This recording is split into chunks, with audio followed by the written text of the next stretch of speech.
Waking the Tiger, Healing Trauma by Peter Levine.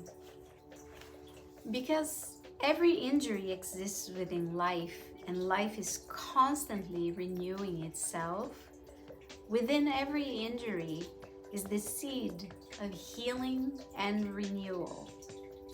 At the moment our skin is cut or punctured by a foreign object, a magnificent and precise series of biochemical events is orchestrated through evolutionary wisdom.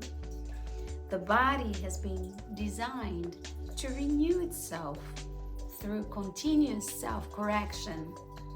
These same principles also apply to the healing of psyche, spirit, and soul. And that's why energy work is very powerful work for our healing.